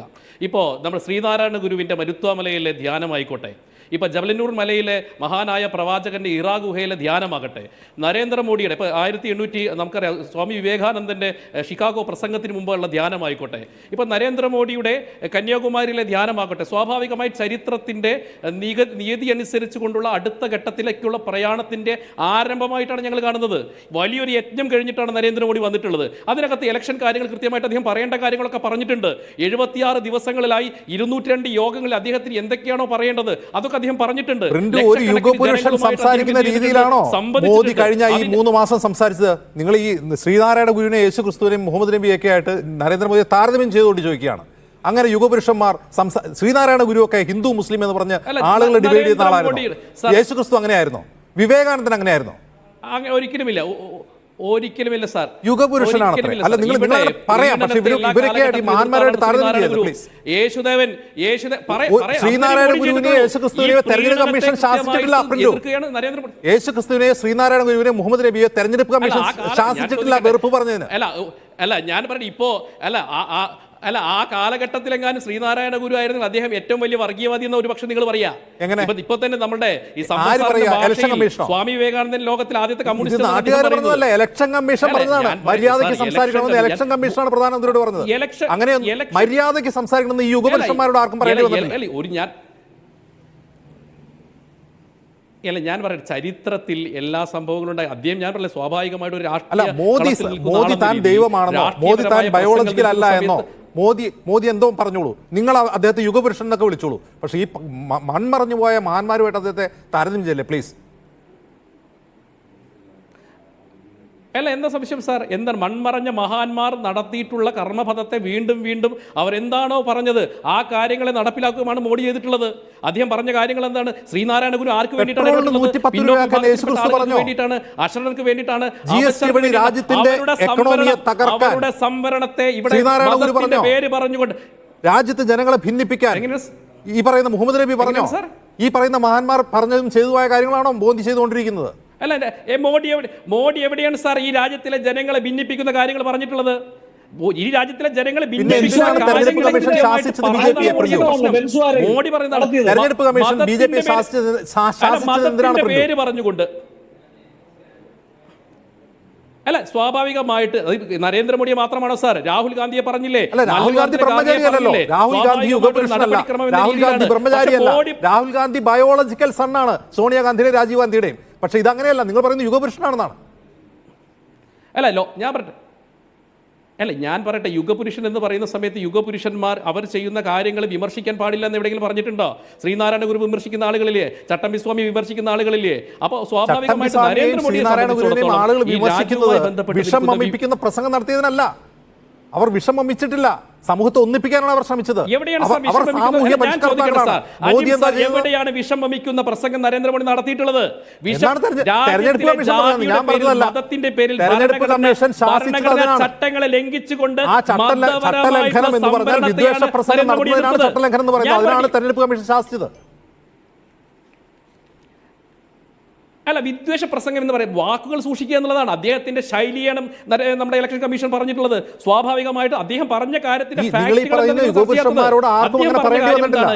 നിങ്ങൾ ഈ പറയുന്ന യുഗപുരുഷന്മാരോട് ആർക്കും നിങ്ങളുടെ വാക്ക് സൂക്ഷിക്കണം എന്ന് പറയേണ്ടി വന്നിട്ടില്ല. അവർ തെറ്റും തെറിയും പറഞ്ഞില്ല. പ്രതിപക്ഷത്തെ മുജറ ഡാൻസ് കളിക്കുന്നവർ ഈ യേശു ക്രിസ്തുവോ ശ്രീനാരായണ ഗുരുവോ നബിയെ വിശേഷിപ്പിച്ചിട്ടില്ല. അല്ല, ഞാൻ പറയുന്നത് കാലഘട്ടത്തിന് അനിവാര്യമായിക്കൊണ്ട് ഓരോ കാലഘട്ടത്തിന് അനിവാര്യമായ യുഗപുരുഷന്മാരാണ് ഈ രാജ്യത്ത് ജന്മമെടുത്തിട്ടുള്ളത്. അത് ശ്രീനാരായണ ഒരു കാലഘട്ടമായിക്കോട്ടെ, വിവേകാനന്ദന്റെ കാലഘട്ടമായിക്കോട്ടെ, ഈ പറയുന്ന നരേന്ദ്രമോദിയുടെ കാലഘട്ടത്തിൽ യുഗപുരുഷന്റെ പരിവേഷം ഇത്തരത്തിലുള്ളതാണ് സാർ. അത് സമ്പത്ത് പറഞ്ഞതുപോലെ കലിയുഗത്തിന്റെ ഒരു അപഭ്രംശമാണോ, ഭ്രമയുഗമാണോ പ്രിന്റു? അല്ല, ബ്രഹ്മയുഗം എന്നൊന്നും പറയാൻ പറ്റില്ല സാർ. കാലഘട്ടത്തിൽ ഇത്തരത്തിലുള്ള ചാത്തന്മാരെ ഒതുക്കണമെങ്കിൽ കലിയുഗത്തിലെ ഭ്രമയുഗത്തിൽ നരേന്ദ്രമോദിക്ക് പലതരത്തിലുള്ള അവതാര ലീലകൾ ആടേണ്ടി വരും സാർ. കാരണം ഈ രാജ്യത്ത് മുള്ളും മുരുക്കും മൂർക്കൻ പാമ്പുകൾ ഒരുമിച്ച് നിന്നുകൊണ്ടാണ് നരേന്ദ്രമോദിയെ നേരിടുന്നത്. ഇലക്ഷൻ വരുന്ന സമയത്ത് നിങ്ങൾക്കറിയാലോ, ഈ ഇന്ത്യ മഹാരാജ്യത്തിലെ മുഴുവൻ കള്ളന്മാർ ഒരുമിക്കുന്നു, ലാലു പ്രസാദ് ഒരുമിക്കുന്നു, പിണറായി വിജയൻ ഒന്നിക്കുന്നു, അരവിന്ദ് കെജ്രിവാൾ. ഇത്തരത്തിലുള്ള ചാത്തന്മാരെ ഒതുക്കണമെങ്കിൽ പല രീതിയിലുള്ള ചാത്തൻ ലീലകൾ ആടേണ്ടി തന്നെ വരും. കാരണം എന്താ? ഇത് കലിയുഗമാണ്. ഈ വസന്ത സ്ത്രീകളോട് അതിനെ പറയും, ഇത് കലിയുഗമാണ്. കലിയുഗത്തിലെ അവതാര ധർമ്മത്തിന്റെ യുഗപുരുഷനാണ് നരേന്ദ്രമോദി. അപ്പൊ സ്വാഭാവികമായി ഇത്തരത്തിലുള്ള എതിരാളികളെ നിഷ്പ്രഭമാക്കണമെങ്കിൽ ഈ യുഗപുരുഷനോടൊപ്പം അദാനിയുമുണ്ട്. അല്ല, അദാനി ഇപ്പൊ അല്ല സാർ, ഈ രാജ്യത്തിലെ യുഗപുരുഷന്മാരോടൊപ്പം ഈ അദാനി എന്ന് പറയുന്നത് ഞങ്ങള് അല്ല പറഞ്ഞ യുഗപുരുഷന്മാരും 8,000 കോടിയുടെ ഫ്ലൈറ്റിൽ നടക്കുന്നവരായിരുന്നില്ല, 30,000 രൂപയുടെ കൂണ് കഴിക്കുന്നവരായിരുന്നില്ല, 12 ലക്ഷത്തിന്റെ സ്യൂട്ട് ധരിക്കുന്നവരൊന്നും ആയിരുന്നില്ല ഈ യുഗപുരുഷന്മാർ. അല്ല, രാഷ്ട്രീയപരമായിട്ടുള്ള ഒരു വാദത്തിന് നിങ്ങൾക്ക് ഈ കൂണിന്റെ വിലയും വിമാനത്തിന്റെ വിലയൊക്കെ അറിയാം. ഇപ്പൊ നേരത്തെ നമ്മുടെ മാധ്യമ നിരീക്ഷകൻ പറഞ്ഞ് നരേന്ദ്രമോദി ഇന്ത്യൻ പ്രധാനമന്ത്രിയുടെ റോൾ അഭിനയിക്കുന്നു. ഞാൻ ചോദിക്കട്ടെ, നരേന്ദ്രമോദി ഇന്ത്യയുടെ പ്രധാനമന്ത്രിയുടെ റോൾ അല്ലാതെ കേരളത്തിന്റെ മുഖ്യമന്ത്രി പിണറായി വിജയനെ പോലെ അദ്ദേഹത്തിന് ആകാൻ സാധിക്കുമോ? അദ്ദേഹം മൻമോഹൻ സിംഗുമായി താരതമ്യം ചെയ്തത് അല്ല മാധ്യമ പ്രവർത്തകൻ ഈ മൻമോഹൻ സിംഗിനെയാണ് താരതമ്യം. മൻമോഹൻ സിംഗിനെ പോലെ ഈ സോണിയാഗാന്ധിയുടെ സാരി തലപ്പും തൂങ്ങിയിട്ട് റബ്ബർ പാവയെ പോലെ പോകുന്ന ഒരു പ്രധാനമന്ത്രിയാണ് നിങ്ങൾ ഇതുവരെ കണ്ടതെങ്കിൽ നിങ്ങൾ മനസ്സിലാക്കണം, കാലം മാറി, പ്രധാനമന്ത്രി മാറി. അയാളുടെ പേര് നരേന്ദ്രമോദി എന്നാണ്. നരേന്ദ്രമോദിക്ക് നരേന്ദ്രമോദി ആവാനല്ലേ പറ്റുള്ളൂ സാർ. നരേന്ദ്രമോദിക്ക് മൻമോഹൻ സിംഗ് ആകാൻ സാധിക്കോ? നരേന്ദ്രമോദിക്ക് മൻമോഹൻ സിംഗ് ആകാൻ സാധിക്കില്ലല്ലോ. ഇന്ത്യക്ക് പ്രധാനമന്ത്രിയായിട്ടൊന്നും വിശ്വപുരുഷനായി വോട്ട് മേടിക്കാൻ വേണ്ടി എന്ത് ചെയ്യുന്നു വസന്ത്? മോദി വോട്ടിന് വേണ്ടി എന്ത് ചെയ്യുന്നു, എന്തൊക്കെ ചെയ്യുന്നു, അതിനെങ്ങനെ കൗണ്ടർ ചെയ്യണമെന്ന് പ്രതിപക്ഷത്തിന് അറിയില്ല. മോദി ചെയ്യുന്നതൊക്കെ അദ്ദേഹത്തിന് വോട്ട് കിട്ടുന്നുണ്ട്, അദ്ദേഹത്തിന് പിന്തുണ കിട്ടുന്നുണ്ട്. പക്ഷെ അതിനെങ്ങനെ കൗണ്ടർ ചെയ്യണം എന്നുള്ള കാര്യത്തിൽ നിങ്ങൾ ക്ലൂലെസ് ആണ് എന്നാണ് ആനന്ദ് കൊച്ചുകൂടി പറയുന്നത്. അല്ലല്ല, അദ്ദേഹത്തിന് അങ്ങനെ പലതും പറയാം. കാര്യം എന്താണെന്ന് വെച്ചാൽ നമുക്ക് ബൂർഷയെ തോൽപ്പിക്കാൻ ബൂർഷയുടെ തന്തയാവാൻ പറ്റില്ലല്ലോ. ബൂർഷയ്ക്കെതിരായ രാഷ്ട്രീയം പറയുക എന്നുള്ളത് മാത്രമേ ഉള്ളൂ. അത് ഞങ്ങൾ പറഞ്ഞുകൊണ്ടിരിക്കുകയാണ്. ആത്യന്തികമായ വിജയം സ്വാഭാവികമായും അത് പ്രതിപക്ഷത്തിനായിരിക്കും എന്നാണ് ഞാൻ വിശ്വസിക്കുന്നത്. ഇനി ഒരു പോയിന്റ്, വളരെ പ്രധാനപ്പെട്ട പോയിന്റ്. ഇപ്പൊ യുഗപുരുഷനാണ് എന്നാണല്ലോ ആര് പറയുന്നത്, പ്രിന്റ് പറയുന്നത്. ഒരു യുഗപുരുഷനെ പറ്റി പറയാം. ശ്രീ അജിംസ് ഞങ്ങളുടെ വിശ്വാസികൾ, ഞാനൊരു ക്രിസ്ത്യൻ മതവിശ്വാസിയാണ്. ബൈബിളിൽ പറയുന്ന ഒരു കഥയുണ്ട്. അതായത് ഈ നമ്മുടെ അവിടുത്തെ സിനഗോഗുകളുടെ ഉള്ളിൽ ചൂതാട്ടക്കാരെ, കള്ള കച്ചവടക്കാരെ, ഇവരെല്ലാം കൂടെ വന്ന് ഈ സിനഗോഗ് കൈയടക്കുന്ന സമയത്ത് യേശുക്രിസ്തു ബൈബിളിൽ ആകെ അക്ഷോഭ്യനായി പെരുമാറുന്ന ഒരേ ഒരു ഇൻസിഡന്റ് കാണിക്കുന്ന അവിടെയാണ്. ചാട്ടവാർ എടുത്ത് അടിച്ചോടിക്കുന്നു. ഇന്ന് വിവേകാനന്ദൻ ഉണ്ടായിരുന്നെങ്കിൽ ഒരു പക്ഷേ സ്വാമി വിവേകാനന്ദന് എഴുന്നേറ്റ് തിരിച്ചു വരാൻ, പുനർജന്മം എടുക്കാൻ കഴിയുമായിരുന്നെങ്കിൽ ഒരു ചാട്ടവാർ എടുത്ത് ഈ വർഗീയവാദിയെ, ഈ നുണയനെ, ഈ നുണേന്ദ്രമോദിയെ അവിടെ നിന്ന് തല്ലി ഇറക്കുമായിരുന്നു. രണ്ടാമതായി, നരേന്ദ്രമോദി വിവേകാനന്ദ പാറ സെലക്ട് ചെയ്തതിനെ ഞാൻ മുക്തകണ്ഠം അഭിനന്ദിക്കുകയാണ്. അത് ശരിയാണ് എന്നാണ് ഞാൻ പറയുന്നത്. രണ്ടേ എക്സാമ്പിളുകളാണ്. ഒന്ന് വിവേകാനന്ദൻ. എന്താണ് രാഹുൽ ഗാന്ധിയെ പോലെ പട്ടായല്ല സാർ തെരഞ്ഞെടുത്തിട്ടുള്ളത്. രാഹുൽ ഗാന്ധിയെ പോലെ പട്ടായല്ല, അത് നിങ്ങൾ മനസ്സിലാക്കണം. രാഹുൽ ബ്രഹ്മചാരി അല്ലെന്നേ. നിങ്ങൾക്ക് നേതാവ് പട്ടായയിൽ പോകുന്ന ഒരു അപമാനകരമായ കാര്യമൊന്നുമല്ല. രാഹുൽ അല്ല, പ്രിന്റ് ഒരു കാര്യം, പട്ടായയിൽ പോകുന്ന അപമാനകര കാര്യമല്ല. രാഹുൽ ബ്രഹ്മചാരിയാണെന്നോ ബയോളജിക്കലായി ജനിച്ചതല്ല എന്നോ അദ്ദേഹം പറയുന്നില്ല. അദ്ദേഹം സോണിയയുടെ രാജീവിന്റെ മകനാണെന്ന് പറയുന്ന ആളാണ്. അദ്ദേഹത്തിന് പട്ടായയിൽ പോകാം, എന്തും ചെയ്യാം, അതിനെന്താണ്? മാത്രമല്ല 25ാമത്തെ വയസ്സിൽ വിവാഹം ചെയ്ത ഭാര്യയെ മറന്ന ആളുമല്ല. അല്ല, അപ്രത്യക്ഷ നിങ്ങൾ പറഞ്ഞല്ലോ മോദി പോകുന്നത് എന്തിനാണ്? അപ്രത്യക്ഷ പല സമയങ്ങളിലും പല സന്ദർഭങ്ങളിലും അപ്രത്യക്ഷനാണ് മഹാമനുഷ്യൻ. ഭാവി ഇന്ത്യയുടെ പ്രധാനമന്ത്രി എന്ന് വാതോരാതെ പറയുന്ന മനുഷ്യൻ അപ്രത്യക്ഷനാണ്. ഓക്കെ, വസന്ത് പൂർത്തിയാകും. പ്രിന്റു അല്ല, ഞാൻ കംപ്ലീറ്റ് ചെയ്യണം. നേരത്തെ പ്രിന്റു വളരെ കൃത്യമായി എന്താണ് ചിക്കാഗോ പ്രസംഗത്തേക്കാണ് കോട്ട് ചെയ്യുന്നത്. എനിക്ക് അങ്ങയോട് പുച്ഛമാണ് തോന്നുന്നത് ശ്രീ പ്രിന്റു. നമ്മൾ എത്രയോ ചർച്ചകളിൽ ഒരുമിച്ചിരുന്നിട്ടുള്ളവരാണ്. നമ്മൾ ഏതാണ്ട് സമകാലികരായിട്ടുള്ള വരുന്നവരാണ്. പുച്ഛം തോന്നുകയാണ്, പുച്ഛം. യുഗപുരുഷൻ, ചിക്കാഗോ പ്രസംഗവും മോദിയുടെ ബെൻസ്വാര പ്രസംഗവും വളരെ പ്രധാനപ്പെട്ടാണ്. ചിക്കാഗോ പ്രസംഗത്തിൽ ലോകത്തെ നോക്കി സ്വാമി വിവേകാനന്ദൻ വിളിക്കുകയാണ് sisters and brothers of America, എന്റെ സഹോദരങ്ങളെ, എന്റെ സഹോദരിമാരെ എന്ന് വിളിക്കുകയാണ്. ബെൻസ്വാരയിൽ ഇതേ മോദി, നിങ്ങളിപ്പോ വിവേകാനന്ദനോട് ഉപയോഗിച്ച മോദി വിളിക്കുകയാണ് ഹേ മുസ്ലിംസ്, ഹേ ക്രിസ്ത്യൻസ്, ഹേ ജൂസ് എന്നാണ് വിളിക്കുന്നത്. നാണമാവുന്നില്ലേ? ബെൻസ്വാരയിലെ പ്രസംഗം ലോകം കണ്ട ഏറ്റവും വലിയ വിദ്വേഷ പ്രസംഗമാണ്. ബെൻസ്വാരയിലെ പ്രസംഗം, ചിക്കാഗോയിലെ പ്രസംഗം ലോകം കണ്ട ഏറ്റവും വലിയ ടോളറൻസിന്റെ സ്പീച്ച് ആണെങ്കിൽ, ലോകം കണ്ട ഏറ്റവും വലിയ ആത്മീയ പ്രസംഗമാണെങ്കിൽ, ബെൻസ്വാരയിൽ മോദി നടത്തിയത് ലോകം കണ്ട ഏറ്റവും വലിയ വിദ്വേഷ പ്രസംഗമാണ്, ലോകം കണ്ട ഏറ്റവും വലിയ വെറുപ്പിന്റെ പ്രസംഗമാണ്, ഏറ്റവും വലിയ നീചത്വത്തിന്റെ പ്രസംഗമാണ് എന്നതിൽ സംശയമാണ്. ശരി, ശ്രീ സമ്പത്ത്, ഈ അവസാന ഘട്ടത്തിൽ ഇതുവരെ ഈ ഘട്ടം തിരിച്ചു തന്നെ 7 ഘട്ടം തിരിച്ചു തന്നെ നമുക്ക് തോന്നിപ്പോകും ഈ മോദിയുടെ ഒരു ക്യാമ്പയിന് വേണ്ടിയാണോ, അദ്ദേഹത്തിന് ധ്യാനം ഇരിക്കാനാണോ 7ാം ഘട്ടത്തിൽ ഇന്ന സംസ്ഥാനങ്ങൾ വന്നതൊക്കെ തോന്നിപ്പോകും ഇവിടുത്തെ ചില വിശകലനങ്ങൾ കാണുമ്പോൾ. ഓക്കെ, അതെന്തുമാവട്ടെ, ഈ 7ാം ഘട്ടത്തിൽ 6 ഘട്ടത്തിലും നടപ്പാക്കാത്തൊരു കാര്യം കൊണ്ട് 7ാം ഘട്ടത്തിൽ എന്തെങ്കിലും പ്രത്യേകമായ അഡ്വാൻറ്റേജ് NDAക്ക് BJP കിട്ടുമെന്ന് നിങ്ങൾ കരുതുന്നുണ്ടോ?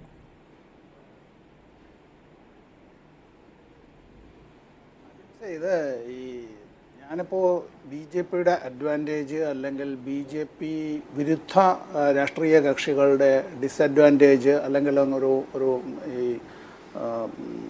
വക്കീലന്മാരുടെ ഭാഷയിലൊക്കെ പറഞ്ഞാൽ ദ ബാലൻസ് ഓഫ് കൺവീനിയൻസ് എന്നൊക്കെ പറയുന്ന അത്തരം ഒരു കാര്യത്തിലേക്ക് ഞാനിപ്പോൾ കടക്കുന്നില്ല. Count your chickens before they are hatched എന്നുള്ള അത്തരത്തിലുള്ളൊരു പദപ്രയോഗം അനിതൻ ചൗധരിയോട് കടപ്പാട്, ഞാനതും ഒന്നും എടുക്കുന്നില്ല. നമ്മളിപ്പോൾ തെരഞ്ഞെടുപ്പ് 7ാം ഘട്ടം, നമ്മൾ ഇനിയിപ്പോൾ 4-ാം തീയതി ഇത്തരം ചർച്ചകളിലേക്കുള്ള കാര്യങ്ങൾ വരും. അവിടെ ആരെങ്കിലും ജയിച്ചു, കുറേ പേര് പരാജയപ്പെട്ടു, ഒരു മുന്നണി എന്തായാലും മുന്നണിയായിരിക്കുമല്ലോ, എങ്ങനെ വന്നിരുന്നാലും ഗവൺമെൻറ് ഉണ്ടായി. പണ്ട് കാലത്ത് കേരളത്തിലെ ഈ മുന്നണി രാഷ്ട്രീയം കിച്ചടി രാഷ്ട്രീയമാണ് എന്ന് കളിയാക്കിയിരുന്ന ഉത്തരേന്ത്യൻ നേതാക്കളടക്കം അത്തരത്തിൽ ഇപ്പോൾ കഴിഞ്ഞ എത്രയോ പതിറ്റാണ്ടുകളായി മുന്നണി രാഷ്ട്രീയത്തിലേക്ക് മാറി. ശരി, നല്ലത്. ഞാൻ വേറെ തർക്കത്തിനല്ല എന്ന് പറഞ്ഞാൽ, ലോകം കണ്ട ഇഹലോകത്ത് മനുഷ്യർ അത്തരത്തിൽ വേറെ ദിവ്യത്വമൊന്നും കൽപ്പിച്ചു നൽകിയില്ല എങ്കിലും യുഗപുരുഷൻ എന്ന് വിശേഷിപ്പിക്കാവുന്ന ഒരു മനുഷ്യൻ മഹാത്മാഗാന്ധിയായിരുന്നു. തർക്കം ഉണ്ടാവില്ലല്ലോ, പ്രിൻ്റ് ഉൾപ്പെടെ ആർക്കും ഇവിടെ ആനന്ദ് കൊച്ചുകുടിക്കായാലും അല്ല, ഇനി കോൺഗ്രസിൻ്റെ പ്രതിനിധി അഡ്വക്കേറ്റ് വസന്ത് സിറിയക്കനായാലും അജിംസിനായാലും നമ്മുടെ ഈ ചർച്ച കണ്ടും കേട്ടുകൊണ്ടിരിക്കുന്നവർക്കും മഹാത്മാഗാന്ധിയെ വധിക്കുന്നതിന് അദ്ദേഹം ജീവിച്ചിരുന്നപ്പോൾ എത്ര തവണ ശ്രമമുണ്ടായി. ആ ശ്രമങ്ങൾ നടത്തിയതെല്ലാം തന്നെ അന്നത്തെ ഹിന്ദു മത തീവ്രവാദികളായിരുന്നില്ലേ? തീരുന്നില്ല. ഗാന്ധിയെ മരിക്കാൻ അനുവദിക്കൂ എന്ന് പ്രഖ്യാപിച്ചത് ഹിന്ദുമത തീവ്രവാദികളായിരുന്നില്ലേ? അല്ല, ഇപ്പോൾ നമ്മൾ ജീവിച്ചിരിക്കുന്ന ഈ ഒരു കാലത്തെല്ലാം വന്നപ്പോൾ എന്താണെന്ന് പറഞ്ഞാൽ വളരെ പ്രചാരമുള്ള ഒരു ദിനപത്രം തന്നെ മഹാത്മാഗാന്ധിയെ നമ്മൾ വെടിവെച്ചു കൊന്നു എന്ന് എഡിറ്റോറിയൽ എഴുതുന്ന ഒരു കാലത്തേക്ക് എത്തിയെന്ന് പറഞ്ഞാൽ ഈ നാട്ടിലെല്ലാം മീഡിയയെ എങ്ങനെ മാനേജ് ചെയ്യാം, ഇഫ് നോട്ട് മാനിപ്പുലേറ്റിംഗ് എന്നുള്ള കാര്യത്തിൽ. ആനന്ദ് കൊച്ചുകൂടി എന്നോട് ക്ഷമിക്കട്ടെ, മാധ്യമപ്രവർത്തകന് എൻ്റെ പിതാവും പണ്ടൊരു പത്രം നടത്തിയിരുന്ന ആളാണ്, അതുകൊണ്ട് ആ ഒരു സ്വാതന്ത്ര്യം കൂടി എടുത്ത് ഞാൻ പറഞ്ഞതാണ്. ഇന്നത്തെ കാലം എങ്ങനെ എത്തിയിരിക്കുന്നു? You can purchase anything subject to the price offered and the circumstances prevailing എന്നുള്ള നിലയിലേക്ക് അല്ലേ? You can money can make people talk, money can make people silent എന്നുള്ള നിലയിലേക്ക്. അപ്പോൾ ഇവിടെ ഇലക്ട്രേറ്റിനെ വിലക്കെടുക്കാൻ കഴിയുമെന്നുള്ള നിലയിലേക്കും അവരുടെ സമ്മതിദാനാവകാശത്തെ വിലക്കെടുക്കൽ എന്നുള്ളത് മാത്രമല്ല അവരുടെ ജനപ്രതിനിധികളെ വിലക്കെടുക്കാൻ കഴിയുമെന്നുള്ളതും തെരഞ്ഞെടുപ്പിൽ പരാജയപ്പെട്ടിരുന്നാലും അധികാരം ഉറപ്പിക്കാൻ കഴിയുമെന്നുള്ളതും വേറെ കൂടുതലൊന്നും പോണ്ടല്ലോ. ഇവിടെ കേരളത്തിലെ BJPയുടെ തന്നെ പ്രസിഡന്റ് കഴിഞ്ഞ നിയമസഭാ തെരഞ്ഞെടുപ്പിന് മുമ്പ് അദ്ദേഹം പറഞ്ഞത് ഓർമ്മയുണ്ടല്ലോ, 140 MLA ഒരു കേരളത്തിൽ അവർക്ക് 40 MLA പോലും ഇല്ല, അങ്ങനെ ജയിച്ചില്ല എങ്കിൽ പോലും ഞങ്ങൾക്ക് ഗവൺമെൻറ് ഉണ്ടാക്കാൻ കഴിയുമെന്ന്. ഞാൻ നിർത്തുന്നതിന് മുമ്പ് ഒരു കാര്യം, മഹാത്മാഗാന്ധിയെ BJP ഇന്നും കൊന്നുകൊണ്ടേയിരിക്കുകയാണ്. അവരുടെ പൂർവികർ നേരത്തെയും കൊന്നുകൊണ്ടേയിരുന്നതാണ്. അദ്ദേഹത്തെ വെടിവെച്ച് കൊന്നതിൻ്റേത് മാത്രമല്ല, അങ്ങേയറ്റം ഈ വിധത്തിൽ ഞാൻ പറയാൻ കാരണം, യുണൈറ്റഡ് സ്റ്റേറ്റ്സിൽ അവിടെ സ്റ്റാമ്പ് പുറപ്പെടുവിച്ചപ്പോൾ ദ ചാമ്പ്യൻ ഓഫ് ലിബർട്ടി എന്നുള്ള നിലയിലേക്ക് സോവിയറ്റ് യൂണിയൻ ഒരു 12 തവണയെങ്കിലും മഹാത്മാഗാന്ധിയുടെ കോമമറേറ്റീവ് സ്റ്റാമ്പ് പുറപ്പെടുവിച്ചു. ചൈനയെ നമ്മൾ പലപ്പോഴും അത്തരത്തിൽ നമ്മുടെ അയൽരാജ്യവുമായുള്ള ബന്ധത്തെ സംബന്ധിച്ച് പറയുമ്പോൾ ചൈന എന്ന് പറയുന്നു, ഗാന്ധിയെ ആയിരുന്നില്ല നെഹ്റുവിനെയാണ് കൊല്ലേണ്ടതെന്നൊക്കെ പറയുന്നത്. ഇതൊക്കെ ഇവർ തന്നെയാണ് പറയുന്നത്. ശരി, സമ്പത്തി നമുക്ക് ആ വലിയ വിഷയമാണ്. ആനന്ദ് കൊച്ചുകൂടി ഞാൻ ചുരുക്കുന്നതിനും ഒറ്റ കാര്യം നമ്മുടെ ഈ മുഴുവൻ ജനാധിപത്യ പ്രക്രിയയും തച്ചു തകർക്കുന്നത് പോലെയുള്ള കാര്യങ്ങളാണ് വരുന്നത്. BJPയുടെ പ്രതിനിധികൾ ചർച്ചയിൽ പങ്കെടുക്കുമ്പോൾ ആശാൻ പഠിപ്പിച്ചത് തന്നെ ശിഷ്യന്മാർ പറയുന്നത് ആ വിധത്തിൽ അങ്ങേയറ്റത്തെ പുച്ഛരസവും അങ്ങേയറ്റത്തെ ഈ നിന്ദ്യമായ പദപ്രയോഗങ്ങളും ഒക്കെ ആയിട്ടാണ് വരുന്നത്. ഞാൻ മാത്രമാണ് ശരി എന്ന് നമ്മൾ ആരും ധരിക്കേണ്ടതായിട്ടില്ല. കാരണം ഇതൊരു ബഹുകക്ഷി ജനാധിപത്യ വ്യവസ്ഥയാണ്. ഇവിടെ ഈ മീഡിയയെ മാനേജ് ചെയ്യുക, മാനിപ്പുലേറ്റ് ചെയ്യുക, ഇത്തരത്തിൽ ഫോട്ടോഷൂട്ടുകൾ നടത്തുക, അത്തരത്തിലുള്ള കാര്യങ്ങൾക്ക് ഇപ്പം ഞാൻ നിർത്തുന്നതിന് മുമ്പ് ഞാൻ എന്താണെന്നറിയാം, അജിംസ നേരത്തെ വിരൽ ചൂണ്ടിയത് മോദിയുടെ ഈ പറയുന്നതായിട്ടുള്ള ഒരു ധ്യാനം എന്ന് വിശേഷിപ്പിക്കുന്ന കാര്യം BJP ആണ് ഇത്തരത്തിൽ പങ്കുവയ്ക്കുന്നത്. പ്രധാനമന്ത്രിയുടെ ഓഫീസിൽ നിന്നല്ല, BJP ആണ് ഇത്തരത്തിൽ നിങ്ങൾക്ക് ചിത്രങ്ങൾ തരുന്നത്, ഇത്തരത്തിലെല്ലാം കാര്യങ്ങൾ തരുന്നത്. അത് സർക്കാർ ചെലവിൽ BJP കൊടുക്കുന്നതാണ് അത്തരത്തിൽ വരുന്നത്. എന്താ ഇതിൻ്റെ അർത്ഥം? ശരി ശരി ശ്രീ ആനന്ദ് കൊച്ചുകൂടി അങ്ങനെയൊക്കെ ചെയ്യുന്നു. ഓക്കെ, ഈ അവസാന ഘട്ടത്തിൽ ആനന്ദിൻ്റെ ഒരു വിലയിരുത്തൽ എന്താണ്? ഈ നമ്മൾ ഒരുപാട് സെഫോളജിസ്റ്റുകളുടെ വിലയിരുത്തലൊക്കെ കേൾക്കുന്നു. ഇക്കുറി എന്തോ ഒരു മാറ്റം വരാൻ പോകുന്നു ചിലർ പറയുന്നു, ഒരു മാറ്റവുമില്ല എന്ന് ചിലർ പറയുന്നു. എന്താണ് കൊച്ചുകൂടി പറയാനുള്ളത് അവസാനമായി? അല്ല, ഞാനിപ്പോൾ ഒരാഴ്ചയിൽ കൂടുതലായിട്ട് ഡൽഹിയിലും ഹരിയാനയിലും പഞ്ചാബിലും ചണ്ഡീഗഡിലുമായിരുന്നു. അവിടുന്ന് ഇന്നലെ തിരിച്ചു വന്ന് ഇന്നാണ് ഞാനിപ്പോൾ വേറൊരു ചർച്ചയിൽ ആദ്യമായിട്ട് ഇപ്പോൾ ഒരാഴ്ച 10 ദിവസത്തിന് ശേഷം പങ്കെടുക്കുന്നത്. അപ്പോൾ എനിക്ക് തോന്നിയ ഒരു കാര്യം, ഇപ്പോൾ ഹരിയാനയിലും പഞ്ചാബിലും ഒക്കെ ഇന്ത്യ മുന്നണിക്ക് സീറ്റുകൾ കിട്ടുകയാണ്. പഞ്ചാബിൽ വേറൊരു പ്രത്യേക സ്ഥിതിവിശേഷമുണ്ട്. പക്ഷേ ഹരിയാനയിലെ CIDയുടെ ഒരു ഇത് പ്രകാരം അവിടെ 10 സീറ്റിൽ 8 എണ്ണവും ഇന്ത്യ മുന്നണിക്ക് കിട്ടും എന്നാണ് അവർ വിലയിരുത്തുന്നത്. 2 എണ്ണമാണ് കഴിഞ്ഞ തവണ 10 തൂത്തുവാരിയ BJPക്ക് കൊടുക്കുന്നത്. പക്ഷേ തൊട്ടപ്പുറത്ത് കിടക്കുന്ന യു പിയിൽ കൂടുതൽ സീറ്റുകൾ, അതായത് കഴിഞ്ഞ തവണ BJP പിടിച്ച 64 സഖ്യകക്ഷി ഉൾപ്പെടെ പിടിച്ച ആ സീറ്റുകളിലേക്ക് ഒരു 60 സീറ്റിലേക്കൊക്കെ എത്തും എന്നും അവിടെ ഉള്ള മാധ്യമപ്രവർത്തകരോട് സംസാരിക്കുമ്പോൾ അവിടെ ലോക്കലായിട്ടുള്ള മാധ്യമപ്രവർത്തകർ നമ്മളോട് പറയുന്നു. അപ്പോൾ എനിക്ക് ഈ ഹരിയാനയും UPയും തമ്മിലുള്ള ബോർഡർ വളരെ വെസ്റ്റേൺ UPയുമായിട്ടുള്ള ബോർഡർ വലിയ നീണ്ട ഒരു ബോർഡറാണ്, യമുന ബോർഡർ. അപ്പോൾ അവിടെയൊക്കെ ചെല്ലുമ്പോൾ നമുക്ക് മനസ്സിലാവുന്ന ഒരു കാര്യം എന്താണെന്ന് വെച്ചാൽ UPയിൽ വലിയ തോതിൽ മുസ്ലിം ജനസംഖ്യയുണ്ട്, എന്നാൽ ഹരിയാനയിലില്ല എന്നുള്ള ഒരു വ്യത്യാസമാണ് പ്രധാനമായിട്ട് മനസ്സിലാകുന്നത്. അതായത് UPയിൽ ഇപ്പോഴും BJPക്ക് ഹിന്ദു മുസ്ലിം കാർഡ് കളിക്കാൻ പറ്റുന്നത് എന്താണെന്ന് വെച്ചാൽ അവിടെ പലയിടത്തും 20% മുതൽ രാംപൂരിലൊക്കെ 50% വരെ മുസ്ലിങ്ങളുള്ള സ്ഥലമാണ് UP. അതുകൊണ്ട് തന്നെ അവിടെ ഇപ്പോഴും 50%-ലധികം ഹിന്ദുക്കളെ BJPക്ക് വോട്ട് ചെയ്യിക്കാൻ അവർക്ക് പറ്റുന്നു. എന്നാൽ ഹരിയാന പോലെയുള്ള സംസ്ഥാനങ്ങളിൽ ഒരു പരിധിയുണ്ട്, അവിടെ ഈ മുസ്ലിം കാർഡ് വെച്ച് മാത്രം വോട്ട് പിടിക്കാനുള്ള BJPയുടെ ഒരു പരാധീനത അതാണ്. എനിക്ക് ഇതായിട്ട് തോന്നുന്നത്, അവസാനമായിട്ട് തോന്നുന്നത് എന്താണെന്ന് വെച്ചാൽ BJPക്ക് ഒരു 240-നും 250-നും ഇടയ്ക്ക് അല്ലെങ്കിൽ 250-ലേക്ക് BJPക്ക് എത്താൻ പറ്റുമെന്ന് തന്നെയാണ്. കാരണം ഇപ്പോഴും BJPക്ക് അതിനുള്ള അനുകൂലമായിട്ടുള്ള ഘടകങ്ങളുണ്ട്. ഒരു മോദി വേവ് ഇല്ല എന്ന് പറയുമ്പോൾ തന്നെ ഒരു ആന്റി മോദി വേവ് ഇല്ല എന്ന് കഴിഞ്ഞ തവണ നമ്മൾ പറഞ്ഞിരുന്നു. മോദി വേവ് ഇല്ല, മോദി വേവ് ഇല്ല. പക്ഷേ ആന്റി മോദി വേവ് എത്രമാത്രം ദൃശ്യമാവും, മോദി വേവ് കാണാത്തതുപോലെ തന്നെ ആന്റി മോദി വേവ് എത്രമാത്രം ദൃശ്യമാവും എന്നുള്ളതും ഒരു പ്രധാനപ്പെട്ട ഘടകമാണ്. വളരെ നന്ദി ശ്രീ ആനന്ദ് കൊച്ചുകൂടി, പ്രിന്റു, ശ്രീ വസന്ത് ശ്രീയക്ക്, ശ്രീ അഡ്വക്കേറ്റ് സമ്പത്ത്.